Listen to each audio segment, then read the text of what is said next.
সিরাজগঞ্জ শাখার সকল ছাত্রছাত্রী আসসালামু আলাইকুম। আশা করি তোমরা সকলে ভালো আছো। আলহামদুলিল্লাহ আমিও ভালো আছি। আজ আমি প্রথম অধ্যায়ের পদার্থবিজ্ঞানের প্রথম অধ্যায়ের উপর আলোচনা করব। আজকের বিষয় হবে বৈজ্ঞানিক প্রতীক। বৈজ্ঞানিক প্রতীক এর মাধ্যমে কিভাবে লিখতে হয় তা আমি শেখাবো। কিভাবে লিখতে হয় দেখো, সাপোজ 10 কে লিখতে হবে 1 ইন্টু একের ডানে কতগুলো শূন্য, একটা 1। যদি থাকে 100 তাহলে লিখতে হবে 1 ইন্টু কয়টি শূন্য, 1 2। যদি থাকতো 3টি তাহলে লিখতে হতো, যদি থাকে 6 7 0 0 0 তাহলে কিভাবে লিখবো। সাপোজ 1 এই কথাটির অর্থ হচ্ছে, আমরা এটাকে যদি পয়সায় লিখি তাহলে আমরা কিভাবে লিখি 1 ইন্টু 0 0। যদি 100 কথাটা লেখা থাকে এর অর্থ হচ্ছে 100.00। ঠিক এর ডানেও মনে করো কিছু নাই, অর্থাৎ দশমিক দেওয়া আছে, যা মনে মনে ধরবো। এই দশমিকটাকে বাম দিকে আনতে হবে, এনে এমন জায়গায় বসাতে হবে যেন ওই সংখ্যাটা 1 থেকে 10-এর মধ্যে হয়। যদি আমি এখানে দশমিক এখানে আনি হবে না, যদি আমি এখানে দশমিক বসাই তাহলে এই 67 সংখ্যাটা 1 থেকে 10-এর মধ্যে নয়। দশমিকটা এমন জায়গায় বসাবো যেন ওর মানটা হয় 1 থেকে 10-এর মধ্যে। এই দশমিক যদি আমি এখানে বসাই তাহলে দেখো 6.7000, তাহলে এই 6 সংখ্যাটি 1 থেকে 10-এর মধ্যে। তাহলে 6 দশমিকটা এখানে আনবো, তাহলে আগের সংখ্যাটি ছিল কত, 67,000। আমি কয় ঘর বামে দশমিক আনলাম, 1 2 3 4 ঘর বামে দশমিক বসালাম। তাহলে বৈজ্ঞানিক পদ্ধতিতে এইভাবে লিখতে হবে যে 6 ইন্টু 7 অর্থাৎ 6.7 এখানে ইন্টু দিতে হবে, এরপর লিখতে হবে 10। কয় ঘর বামে দশমিক আনলাম, 1 2 3 4। তাহলে এখানে দশমিক যদি বাম দিকে আসে তাহলে এখানে যত ঘর বাম দিকে আসবে পাওয়ারটা তত হবে।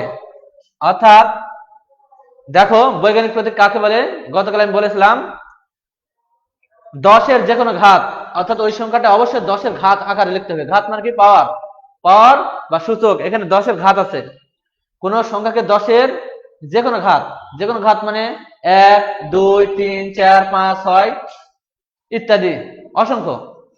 আর এবং 1 থেকে 9-এর মধ্যে অপর একটি সংখ্যার গুণফল আকারে লিখতে হবে।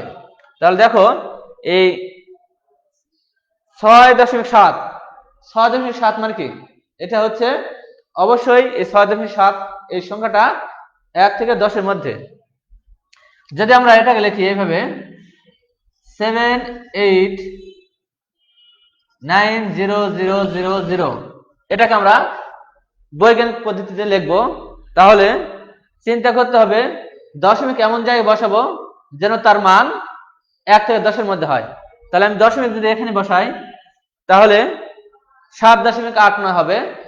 তাহলে এটা 1 থেকে 9-এর মধ্যে হবে। তাহলে আমি লিখবো কি 7.89 গুণ 10 লিখবো। কয় ঘর বামে দশমিক আনছি, 1 2 3 4 5 6 ঘর বামে দশমিক আনছি। তাহলে আমি এখানে লিখবো এইভাবে বৈজ্ঞানিক পদ্ধতি লিখতে হয়। আরো কয়েকটা দেখাচ্ছি। যদি থাকে সাপোজ 1 2 3 4 5 6 7 0 এখানে দশমিক দিয়েছি, তাহলে আমাকে আনতে হবে কি এই দশমিকটা বাম দিকে আনতে হবে, এমন জায়গায় বসাবো যেন ওই সংখ্যাটা 1 থেকে 10 এর মধ্যে হয়। তাহলে আমি যদি দশমিকটা এখানে বসাই তাহলে 1 দশমিক অর্থাৎ 1.2 হবে, 1.2 যেটা 10 এর চেয়ে ছোট।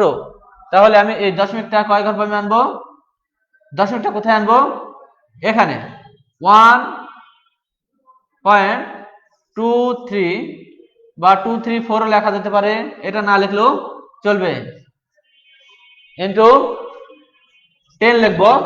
কয় ঘর বামে দশমিক আনবো, 1 2 3 4, 4 ঘর বামে আনছি, তাহলে এখানে 4 লিখতে হবে।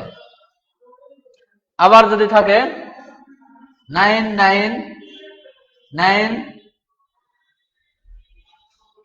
অর্থাৎ 999.08 এটাকে বৈজ্ঞানিক পদ্ধতিতে কিভাবে লিখতে হবে, এই দশমিকটা আমি কোথায় আনবো, এখানে 9.99 10 এর পাওয়ার কত লিখবো, 2 ঘর বামে আনছি, তাহলে এটা হবে। তাহলে এইভাবে হচ্ছে বৈজ্ঞানিক পদ্ধতি লিখতে হয়। এটা দেখলাম দশমিক যদি বাম দিকে আনি, দশমিক বাম দিকে আনতেছি, এখানে ছিল এখানে দশমিক 1 2 3 4, 4 ঘর বামে আনছি, এই জন্য 10 এর পাওয়ার 4 হয়েছে। যদি দশমিকটার ডান দিকে নিয়ে যেতে হয় তাহলে ঠিক তার উল্টাটা হবে, দেখো তাহলে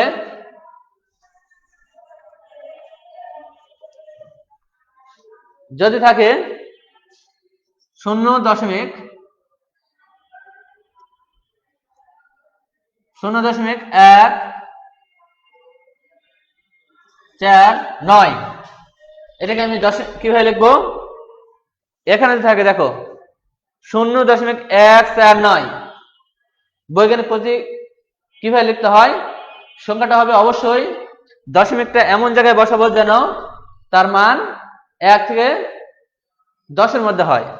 তাহলে দশমিকটা আমি যদি এখানে বসাই তাহলে হবে 1.49, যদি দশমিকটা এখানে বসাই তাহলে হবে 14.9। সো 14.9 হলে তো হবে না, দশমিকটা বসাতে হবে 1 এর ডানে, তাহলে এখানে বসালাম, তাহলে দশমিকটা এখানে আনলে হবে 1 অর্থাৎ 1.49 এবং এভাবে 10 লিখে কয় ঘর ডানে নিয়ে গেলাম, 1 ঘর, তাহলে এখানে ইনভার্স দিয়ে 1 লিখতে হবে, 1 লিখতে হবে। যদি থাকে এরকম 0 দশমিক অর্থাৎ 0.000089, তাহলে এটাকে কিভাবে লিখতে হবে, দশমিকটা কোন জায়গায় নিয়ে যাব, 8 এবং 9 এর মাঝে, তাহলে সংখ্যাটা হবে 8.9, তাহলে 8.9 10 এর পর কত হবে, কয় ঘর ডানে নিয়ে গেলাম, 1 2 3 4 5, 5 ঘর ডানে নিয়ে গেছি, 5 ঘর ডানে দশমিকটা নিয়ে গেলাম, এই জন্য এখানে 10 এর উপর -5 লিখতে হবে, অর্থাৎ 8.9 ইন্টু 10 ইনভার্স 5। এখন যদি এইভাবে থাকে 0.0000234, তাহলে এটাকে কিভাবে লিখতে হবে, যদি দশমিকটা আমি এখানে বসাই তাহলে 23.4 হবে, তাহলে এখানে বসানো যাবে না, বসাতে হবে এখানে, মানে দশমিকটা এমন জায়গায় বসাবো যেন সেটা 1 থেকে 10 এর মধ্যে হয়। তাহলে লিখতে হবে দেখো 1 2 3 4 5, 5 ঘর ডানে নিয়ে দেবো, তাহলে 2.34, তাহলে 2 ইন্টু 3 4 ইন্টু 10 ইনভার্স 5। তো এখানে দেখলাম দশমিক যদি আমি ডান দিকে নিয়ে যাই, যত ঘর ডান দিকে যাব -10 যে ঘাত মাইনাসটা বৃদ্ধি পাবে, 10 এর ঘাত অর্থাৎ 10 এর যে সূচক এটা মাইনাস বৃদ্ধি পাবে। আর যদি ডান দিকে বাম দিকে আসা হয়, ডান দিক থেকে বাম দিকে আসা হয়, তাহলে 10-এর পজিটিভ ঘাত বৃদ্ধি পাবে। আর বাম দিক থেকে দশমিক ডান দিকে গেলে 10-এর নেগেটিভ ঘাত বৃদ্ধি পাবে। অর্থাৎ আমরা দেখলাম, দেখো এখানে দশমিকটা আমরা কয় ঘর ডান নিয়ে গেলাম? 5 ঘর, এই জন্য -5 হলো। আর যদি দশমিকটা বাম দিকে নিয়ে আসতাম তাহলে পজিটিভ ঘাত বৃদ্ধি পাবে। এভাবে বৈজ্ঞানিক প্রতীক লিখতে হয়।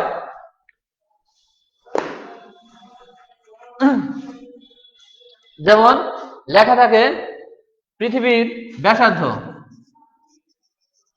পৃথিবীর ব্যাসার্ধ কত? 6 × 10⁶ মিটার। পৃথিবীর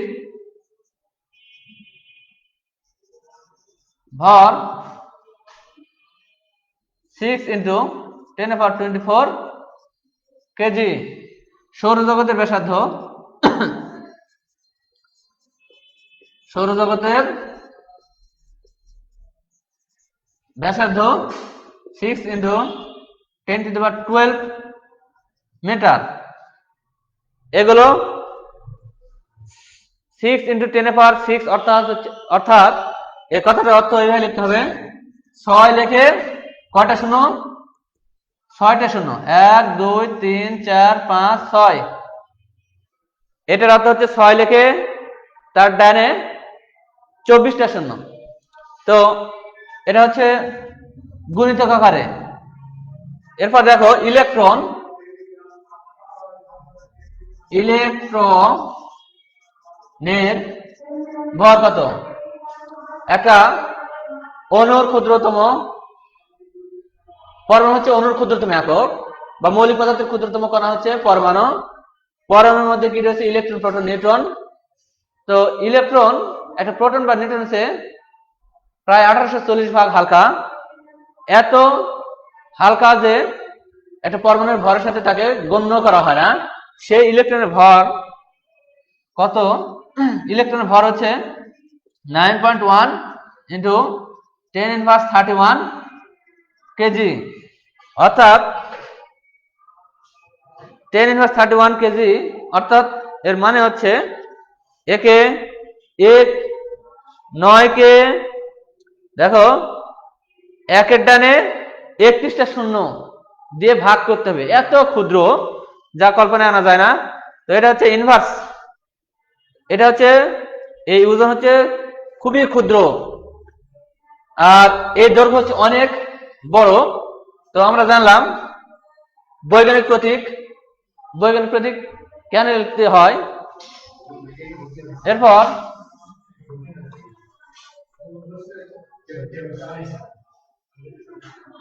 মাত্রা জানো,